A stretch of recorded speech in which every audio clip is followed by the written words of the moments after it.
لاہور میں ملاقاتیں ہوئیں. اس طرح جو ہے وہ کل جو ہے وہ اسلام آباد جو ہے ملاقاتوں کا مرکز بنا رہا. آج تنویر الیاس صاحب جو ہے وہ مظفر آباد چلے گئے ہیں.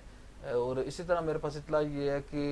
یہ آئندہ آنے والا یہ جو ہفتہ ہے اس میں بھی غیر معمولی ملاقاتیں ہیں. اور اس کے ساتھ ہی جو عدالتی معاملات ہیں, آپ کو پتہ ہے انوار الحق صاحب کے خلاف ایک رٹ ہوئی ہے سردار اپنا راجہ فاروق حیدر صاحب کی. تو راجہ فاروق حیدر صاحب ہائی کورٹ میں, تو وہ رٹ کسی وجہ سے جو ہے وہ 3-4-5 ماہ سے راجہ فاروق حیدر دار سابق وزیر اعظم ہیں, 2 بار وزیر اعظم رہے ہیں, 10-11 سال وہ مسلم لیگ نون کے صدر رہے ہیں, آزاد کشمیر کے بااثر ترین سیاستدان ہیں, لیکن وہ عدالتی نظام کی وجہ سے ابھی تک ان کی رٹ جو ہے وہ اسے سنائی نہیں گئی. تو اس کے حوالے سے بھی راجہ فاروق 17 تاریخ صاحب لگی جو ہے وہ مقصد بالکل جو ہے وہ راجہ فاروق صاحب وہ کہتے نکو نکو ہوئے, اور وہ بالکل جو ہے وہ آئینی سوال ہے کہ یعنی راجہ فاروق قدر کا آئینی سوال ہے دلیہ سے کہ اس کی تشریح کی جائے, اس کے یہ کیوں جناب والا ان کی جو ہے وہ ریٹن نہیں سنی جا رہی, اور کیوں وہ بینچ جو ہے وہ نامکمل ہو جاتا ہے. اور اس کے پیچھے کیونکہ انوار الحق صاحب جو ہے نجی محفل کے اندر جو باتیں کرتے ہیں اسی طرح اگر ہوگا تو فاروق حیدر صاحب جو ہے وہ اس کے اوپر جو ہے, ایک تو یہ بات ہے اب وہ 17 تاریخ کو وہ رٹ بھی لگی ہوئی ہے, تو اگر وہ اس رٹ کے اوپر کو پیش رفت آتی ہے تو یہ بھی ایک عدالت کے حوالے سے کہ اس میں ایک کلیئر کٹ کیس ہے کہ وزیر اعظم جو ہے بطور اسپیکر بھی تھے اور انہوں نے وزارت عظمیٰ کا انتخاب لڑا, اور آئین کی یہ تشریح کرنی درکار ہے کہ آیا آئینی عہدے پہ اوپر موجود ہو کے ایک بندہ 2 آئینی عہدوں کے اوپر موجود رہ سکتا ہے یا نہیں رہ سکتا. تو بظاہر یہ ماہرین کا آئین کی نظر میں یہ ایک کلیئر کٹ کیس ہے, لیکن کیونکہ وہ غیر ضروری ڈیلے کا شکار ہے تو اس کے اوپر جو ہے وہ خاصی جو ہے وہ سوالات اٹھ رہے ہیں کہ جی ایک وزیر اعظم کے خلاف اگر کوئی کیس آیا ہے تو اسے جو ہے وہ چند گھنٹوں کے اندر جو ہے ریزالو کر لیا گیا, اس کے اوپر فیصلہ دے دیا گیا, اور دوسرے وزیر اعظم کے خلاف جو کیس ہے اس میں سابق وزیر اعظم جو ہے وہ مدعی بھی ہیں, تو وہ کئی ماہ سے وہ کیس زیر التوا ہے اور اسے کوئی سن نہیں رہا. تو اس کے حوالے سے بھی یہ خود اس کے اوپر سوالیہ نشان ہے یہ سسٹم کے اوپر. تو ایک یہ بات بھی بڑی سنجیدگی کے ساتھ وہ کی جا رہی ہے رائے صاحب. اس کے علاوہ تنویر الیاس صاحب کی جو رٹ ہے ابھی تک وہ بھی پینڈنگ ہے. اب یہ دیکھیں کہ 14 رمضان کو تنویر الیاس صاحب کی انہوں نے اپنی ایک درخواست اضافی درخواست کہ ان کی ایک کیس تو سپریم کورٹ میں اپیل ہے, اور تنویر الیاس صاحب کے خلاف توہین عدالت کا کیس بھی ایک جو ہے وہ سپریم کورٹ میں روپکار جو ہے وہ موجود ہے. اب آپ مجھے یہ بتائیں کہ جیسے یہ عدلیہ کے ہائی کورٹ کے معزز جج صاحبان کے حوالے سے, اسی طرح سپریم کورٹ کے حوالے سے بھی یہ ہے کہ یہ ایک سوال ہے کہ ایک بندہ جو ہے وہ 2 سال سے اس نے اپیل کی ہوئی ہے, اس کی اپیل جو ہے وہ 2 سال سے سنی نہیں جا رہی, اور 2 سال میں اب سزا بھی پوری ہو گئی ہے. اس کی جو ہے اپریل میں 14 رمضان کو یا 15 رمضان کو تنویر الیاس صاحب نائل ہوئے تھے. 15 رمضان کو 1.5 مہینے بعد تنویر الیاس صاحب, یا اگر اس طرح دیکھیں تو 2 مہینے بعد 20 اپریل کو 20 دن پیچھے بھی ہو جاتے ہیں نا, سال 10 دن پیچھے آتے ہیں, تو وہ جو ہے وہ قدرتی اپنی سزا پوری کر رہے ہیں, اور انہیں اگر انصاف کے حوالے سے اگر ان کی سزا ہے تو وہ ان کی وہ ہو جائے گی. اور میرا یہ خیال ہے کہ یہ جو مہینہ ہے یا آنے والا یہ جو فروری ہے یا مارچ ہے, اس حوالے سے کیونکہ تنویر الیاس صاحب اور فاروق حیدر صاحب اس حوالے سے بہت متحرک ہیں اپنے کیسز کے حوالے سے کہ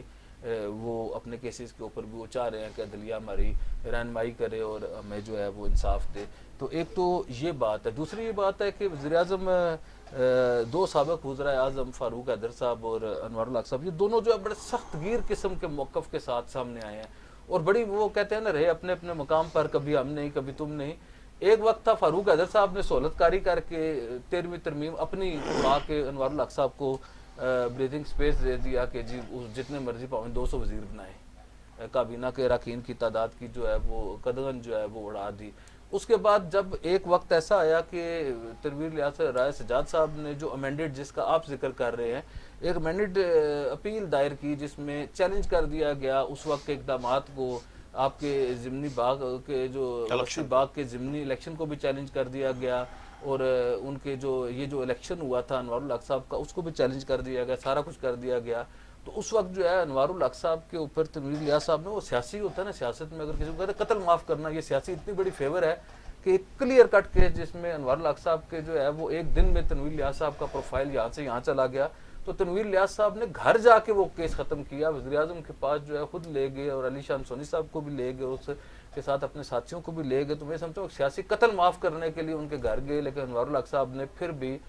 تنویر الیاس صاحب کے لیے گنجائش پیدا نہیں کی. اسی طرح جو ہے فاروق حیدر صاحب کا بھی وہ احسان بھول گئے جس طرح راز ذوالقرنین صاحب کے احسانات بھولے. تو اب جو ہے وہ گھیرا جو ہے وہ تنگ ہو رہا ہے، اور میرا یہ خیال ہے کہ وہ جو لوگ جو فیسیلیٹیٹ کر رہے تھے انوار الحق صاحب کو، وہ سارے متاثرین بن گئے ہیں. تو ابھی جو ہے وہ ایک جو بڑا متاثرہ، جو بڑا فیسیلیٹیٹر اس وقت اسٹیبلشمنٹ ہوتا تھا جس کے انوار الحق صاحب بیبی کھلائے جاتے تھے، تو وہ بھی بظاہر لگتا ہے کہ جی ایک انوار الحق صاحب کی فائرنگ کی زد میں ہے. تو یہ جو ساری صورتحال ہے اس میں مجھے یہ لگتا ہے کہ آئندہ چند دن جو ہیں وہ بڑے ہی اہمیت کے حامل ہیں، اور اس میں کوئی شک و شبے والی بات نہیں ہے کہ تنویر الیاس صاحب اور راجہ فاروق حیدر صاحب مل کے جو ہے وہ انوار الحق صاحب کی حکومت ہٹانے کے لیے سرگرم ہے. اس کے علاوہ راجہ صاحب تنویر الیاس صاحب کوئی سیاسی فیصلہ بھی کرنے جا رہے ہیں کہ پولیٹیکلی وہ کیا فیصلہ کرنا ہے کہ آگے انہوں نے سیاست کس طرح کرنی ہے. کیونکہ ایک دور میں یہ خیال یہ تھا کہ جی مسلم کانفرنس کے میں سردار تنویر الیاس اور فاروق حیدر صاحب کو بھیجا جا رہا ہے. اب وہ بات تھوڑی سی پیچھے ہو گئی ہے، تو اب یہ ممکن ہے کہ تنویر الیاس صاحب شاید مسلم لیگ نون کی طرف جا رہے ہیں. آپ یہ دیکھیں ان کی شاہ غلام قادر صاحب سے ملاقات ہوئی ہے، بعد میں آزاد کشمیر کے جو ممتاز سیاستدان ہیں مسلم لیگ نون کے سیکرٹری جنرل بھی ہیں، سابق سینئر وزیر اور وزیر اعظم انوار الحق صاحب کے جو سیاسی حریف ہیں چوہی طارق فاروق صاحب، بڑے زیرک سیاستدان ہیں، وہ خود تنویر الیاس صاحب کے گھر تشریف لے گئے. تو وہ بھی ایک ان کی جو 1-on-1 ملاقات ہوئی اس کے بھی بڑے چرچے رہے. تو میں سمجھتا ہوں کہ بہت ہی اہمیت کی حامل ملاقاتیں کی. اس طرح پریزیڈنٹ کے پاس تنویر الیاس صاحب گئے، چوہی ریاض صاحب کے پاس تنویر الیاس صاحب گئے، سردار یعقوب صاحب سے ملے، سردار عتیق صاحب سے ملے. تو یہ جس طرح کی یہ ساری یہ پک رہی ہے، میرا یہ خیال ہے کہ چیزیں جو ہے وہ اپنی میچورٹی کی جانب ہیں. تو سیاست میں جو ہے رائے صاحب خاصی جو ہے وہ اہم ملاقاتیں ہو رہی ہیں. اور مزے کی بات ہے کہ ایک لاہور ہے، ایک پشور ہے، ایک اسلام آباد ہے. تو بھائی صاحب میں آپ کی طرف آتا ہوں. آزاد کشمیر ظاہر ہے اس جماعت موجودہ حکومت کو انوار الحق حکومت کو بھی 2 سال ہونے کو ہے، اور جو آزاد کشمیر حصہ تمام جماعتیں حکومت کا حصہ بھی ہیں اور حکومت کا حصہ نہیں بھی ہیں، حکومت کی آنرشپ قبول کرنے کی تیار نہیں ہے. آزاد کشمیر افرتفری کا شکار ہے، نفسا نفسی ہے، اور یعنی کوئی وزیر ہے، حکومت نام کی چیز نہیں ہے. تو آپ کیا دیکھ رہے ہیں کہ جو یعنی مظفر آباد میں یہ بے شمار ملاقاتیں ہوئیں، مقتدر شخصیت بھی مظفر آباد میں کی، سارے معاملات مذاکرات ہوتے رہے، اور کوئی اس پاکستان کی قیادت بھی ہے، تو کیوں آزاد کشمیر یہ دوبارہ ٹریک پہ نہیں چل رہا اور عدم استحکام کیوں آگے نہیں بڑھ رہا؟ کفیل صاحب اصل میں یہ ساری گھما پھرا کر ان ساری ملاقاتوں پر اور ان ایکٹیویٹی پر غور کریں تو نتیجہ یہی نکلتا ہے کہ جب آپ اپنے اختیارات کاٹ کر اپنے ہاتھ کاٹ کر دوسروں کے حوالے کر دیں گے نا، تو آپ کو فیصلہ کرنے کے لیے پھر انہی کے مرہون محنت ہونا پڑے گا اور وہاں سے کا انتظار کرنا پڑے گا. یہ کامر صاحب نے جو بات کر رہے تھے، میں آخری بات مجھے بڑی وہ لگی ہے اور میں بڑا انڈوز کرتا ہوں اس کو. یہ تنویر الیاس صاحب کی جو ملاقاتیں ہیں نا انوار الحق صاحب کی حکومت کے خلاف، تو سرگرم ڈیفینیٹلی تنویر الیاس بھی، فاروق حیدر بھی، یہ سارے ہیں ہی ہیں. لیکن یہ ملاقاتیں بنیادی طور پر تنویر الیاس صاحب نے چونکہ سیاسی فیصلہ کرنا ہے اور وہ مختلف سیاسی پارٹیوں میں اپنے لیے ماحول چیک کر رہے ہیں. پیپلز پارٹی کے لوگوں کے ساتھ مل کر انہوں نے وہاں چیک کیا کہ وہاں کتنا سپیس مجھے مل سکتا ہے، کیا صورتحال ہوگی، میری پوزیشن کیا بنے گی. اسی طرح نون لیگ میں اب وزار ہے، وہ سنا یہ ہے کہ وہ اس بات پر غور کر رہے ہیں کہ ماحول چیک کیا جائے. تو آپ کو پتہ ہے فاروق حیدر آزاد کشمیر کے وہ تمام آدمی ہیں، اور جب انہیں اعتماد میں لیے بغیر کوئی بات کی جاتی ہے تو وہ بول پڑتے ہیں اور وہ مذمت کرتے ہیں، ظاہر ہے. تو اس لیے پہلے قلعے کے طور پر انہوں نے فاروق حیدر صاحب کے ساتھ ہی بیٹھ کر گپ شپ کی ہوگی اور چیک کیا ہوگا کہ آیا ان کی پارٹی میں وہاں کوئی گنجائش بنتی ہے، اگر جائیں گے تو پوزیشن کیا ہوگی. اس سے پہلے طارق فاروق کی ملاقات ہو چکی تھی. شاہ غلام قادر صاحب کا تو آپ کو پتہ ہے آزاد کشمیر میں اس طرح کی صحیح نہیں ہے، لیکن چونکہ ظاہر ہے مرکزی قیادت کا ان کے اعتماد حاصل ہے، اور اس کے علاوہ اور بھی بہت سارے فیکٹر ہیں جو ان کی سپورٹ کرتے ہیں. یہ افراتفری کا ماحول اصل میں کفیل صاحب اس لیے ہے آزاد کشمیر میں کہ کسی بڑی مضبوط سیاسی پارٹی کی ہاتھ میں حکومت نہیں ہے. بالخصوص ریاست کا چیف ایگزیکٹو ہے، اس کی کوئی پارٹی نہیں ہے سرے سے، وہ ایک باغی گروہ پر مشتمل ہے. اور اس باغی گروہ کے بارے میں عدالتوں میں بھی درخواست تھی اور ایک واضح آئین کی خلاف ورزی کی ہوئی تھی، اور عدالتوں میں بھی ابھی تک ظاہر ہے وہاں سے کوئی واضح پیش رفت مجھے سامنے نہیں آئی، اور ابھی اطلاع یہ ہے کہ تو کوئی کیس لگا ہوا ہے. تو تنویر الیاس صاحب نے پچھلے عرصے میں جو یہ غلطی کی تھی، اگر وہ غلطی نہ کرتے تو ہو سکتا ہے انوار الحق صاحب ابھی تک اپنے اس عہدے پر بیٹھے ہی نہ ہوتے. تو وہ ہمارے ان لیڈروں کا بھی المیہ یہ ہے، وہ چاہے مسئلہ پسندی کے تحت کہیں غلطیاں کر جاتے ہیں اور بعد میں انہیں وہ ہاتھوں کی گانٹھیں دانتوں سے کھولنی پڑتی ہیں. یہ کوئی اسی طرح کی صورتحال مجھے لگتی ہے. لیکن بہرحال جو موومنٹ ایکٹیویٹیز بن رہی ہیں آزاد کشمیر کے اندر،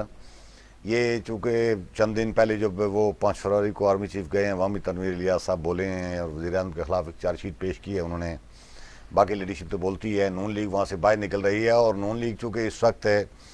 تعداد کے لحاظ سے چھوٹی پارٹی ہے، لیکن آزاد کشمیر میں جو سیاست کا آنے والا مستقبل میں جو ساری سیاست ہے وہ لوگوں کی نظریں اسی طرف ہیں کہ اس کے گرد گھومیں گی، جو کہ فیڈرل میں ان کی حکومت ہے اور الیکشن اگر کہیں ہوں گے تو نون لیگ کو ڈیفینیٹلی کہیں نہ کوئی فیور ملے گی، تو اسی لیے ساری سیاست آپ نے دیکھا ہوگا انہیں کے گرد گھوم رہی ہے۔ لیکن بعض فیصلوں میں آپ نے دیکھا ہوگا، اکثر فیصلوں میں، بعد میں نہیں، نون لیگ خود بے بس نظر آتی ہے، وہ حکومت سے علیحدگی گناہ کا اعلان کرتی ہے تو اوپر سے اس کو اجازت نہیں مل رہی، اگر اجازت مل رہی تو اس کا اعلان نہیں ہو پاتا۔ شاہ غلام قادر صاحب آج کل لاہور میں کو ملاقاتیں کر رہے ہیں، مجھے نہیں پتا، ظفر آباد میں انہوں نے اپنے وزیر اعظم سے ملاقات کر لی تھی، تو لاہور میں نواز شریف صاحب تھے، ان کے ساتھ ملاقات کی اطلاع تو آئی نہیں ہے۔ بخیر پارٹی لیڈرشپ ساری لاہور میں بیٹھی ہو سکتا ہے ملاقات فروٹفل ہو رہی ہو، لیکن جب تک کوئی کنکریٹ چیز ہمارے سامنے نہیں آئے گی تو ہم کیا نتیجہ اخذ کریں کہ کیا ہو رہا ہے، لیکن ایکٹیویٹی بہرحال ہو رہی ہے جو بھی ہے۔ ایک تو ایسا اس میں آپ کو بات تو ایک تو یہ بات ہے کہ میرے پاس یہ اطلاع تھی کہ شاہ غلام قادر صاحب کی مریم نواز صاحبہ سے ملاقات ہوئی ہے، لیکن وہ کیونکہ جب تک وہ سرکاری طور پہ اس کا اعلان نہیں کرتے، اور اگر مریم نواز صاحبہ سے ملاقات ہوئی ہے تو چھپا لی گئی ہے، تو اس سے بڑی خبر ہے۔ دوسری یہ بات ہے کہ کل یہ جو ٹیمپریچر فاروق حیدر صاحب کا آپ کو یاد ہے، پرسوں وزیر اعظم صاحب خود جو ہے اب فاتح، کیونکہ ایک ہمارا مذہبی فریضہ ہے کہ راجہ فاروق حیدر صاحب کے نیفیو کا جو انتقال ہوا تھا، مرڈر ہوا تھا، اس کے اوپر تعزیت کرنے کے لیے گئے تھے، تو اس کے بعد اسی وقت جو ہے وہ انوار الحق صاحب کی جو ٹیم ہے، میڈیا ٹیم ہے، انوار الحق صاحب کے جو لوگ تھے، انہوں نے یہ بات پھیلانی شروع کر دی کہ فاروق حیدر صاحب کے ساتھ ڈیل ہو گئی ہے ان کی، فاروق حیدر صاحب کے یہاں تک معاملات طے پا گئے ہیں، اور یہ کہا یاد ہے آپ کو ایک بار یہ آئے تھے اس گاڑی میں ایکسیڈنٹ بھی ہو گیا جس میں کرنل وقار نور صاحب نے فاروق حیدر صاحب کو بٹھا کے لائے تھے، تو فاروق حیدر صاحب نے وہ قرارداد نہیں پاس ہونے دی تھی ادھر جو پنڈی میں جو اجلاس ہوا تھا، تو یہ کہہ رہے تھے ابھی دیکھیے گا فاروق حیدر کیا کرتا ہے، تو اس طرح کے پیغامات تھے۔ تو کل مارکیٹ میں شام کو یہ بات بڑی گردش تھی کہ جی انہوں نے کہا ہے کہ جی میں نے وزیر اعظم نے کہا ہے کہ وہ کر لیں، پھر وزیر اعظم نے کوشش کی ہے کہ فاروق حیدر صاحب کی فیملی کے لوگوں کے ذریعے بھی کوشش کی کہ کسی طرح فاروق حیدر صاحب کو گھیرا ڈالا جائے۔ یہ بات تو فاروق حیدر صاحب بھی بتا سکتے ہیں کہ ان کے ساتھ ان کی کیا بات ہوئی، یا کیا فاروق حیدر صاحب کی فیملی کے ذریعے فاروق حیدر صاحب کو دباؤ میں لایا جا رہا ہے، یا فاروق حیدر جیسا بڑا لیڈر جو کئی سال تک جو ہے، ایک دہائی تک جو ہے مسلم لیگ نون کا صدر رہا اور 2 بار وزیر اعظم رہا ہو، وہ اپنے کسی بیٹے یا کسی اور عزیز کے کہنے پہ یا کسی چھوٹی موٹی جس طرح کی وہ پرکشش آفروں کا ذکر کیا وہ نہیں کر ان سکتے کے حوالے سے، تو میرا یہ خیال ہے یہ فاروق حیدر صاحب کے ان کے مزاج کے نہیں ہے، یہ ان کے مزاج کے خلاف ہے، لیکن کیونکہ انوار الحق صاحب اور ان کی جو ٹیم ہے وہ فاروق حیدر صاحب کو متنازع بنانے کے لیے، آپ کو پتہ ہے نا، یہ تو پہلے اپنا کام نکالتے ہیں نا، اور اس کے بعد تو نظر ہی نہیں آتے۔ ابھی آپ یہ دیکھیں علی شان سونی صاحب کو جب ان کی ضرورت تھی مظفر آباد میں، ایک اعلیٰ عسکری شخصیت جب تشریف لے گئے تھے، تو اس وقت علی شان سونی صاحب کو یہ لے گئے تھے کہ ہماری پارلیمانی پارٹی میں آئے، اور بڑا جناب والا، حالانکہ جب تنویر الیاس صاحب نے ان کے ساتھ بات ہوگی تو وہ ہو گئے۔ اب اس کے بعد جو ہے وہ پارلیمانی پارٹی میں، اب وہ اس دن مجھے وہ بتا رہے تھے ترقیاتی منصوبے نے دیے، تماشا لگا دیا پیکج جو ہے ان کے مخالفین کو دے دیا، ترقیاتی پیکج جو ہے انہوں نے سپریم کورٹ سے لیے۔ ابھی بھی جو ہے ایک بندے کو آپ گرفتار کرا سکتے ہیں، اس کی توہین کرا سکتے ہیں، تو ایک جعلی مقدمے میں آزاد کشمیر حکومت کی اور اس وقت تعینات ایک اعلیٰ شخصیت کی فیسیلیٹیشن سے اپنا ادھر سے گرفتار کرایا گیا علی شان سونی صاحب کو، اور ہر لمحے کی آپ کو یاد ہے کہ کبھی عدالت کے اندر کی فوٹو کھینچی ہیں، ان کی عدالت کے اندر پیشی کی فوٹویں بھی جو ہے وہ باہر نکالیں گی ایک حکمت کے تحت۔ تو میرا یہ خیال ہے ڈسگریس کرتے رہے، اور اس کے بعد اب جو ہے وہ انہوں نے کوشش کی کہ جی بلا لیں۔ آپ کو یہ پتہ ہے کہ جی قیوم اپنا علی شان سونی صاحب کو کہا گیا کہ یہ جو لاسٹ پارلیمانی پارٹی کا اجلاس ہوا آپ تشریف لے آئے، تو انہوں نے کہا کیڑی پارلیمانی پارٹی میں تو نہیں، یعنی کہ اب علی شان سونی صاحب بھی جو ہے وہ اس پارلیمانی پارٹی کا اور اس گنتی کا حصہ نہیں رہے، اور اپنے ہیلتھ پیکج کے حوالے سے وہ بھی مشاورت کر رہے ہیں کہ کسی وقت وہ بڑا اعلان کر دیں گے۔ بہت شکریہ عمر صاحب، عباس صاحب، شکریہ۔ ناظرین، یہ تھا آج کا ہمارا پروگرام، اور آزاد کشمیر کے جو حالات ہیں، ذرا آزاد کشمیر کی تمام سیاسی جماعتوں کی ذمہ داری ہے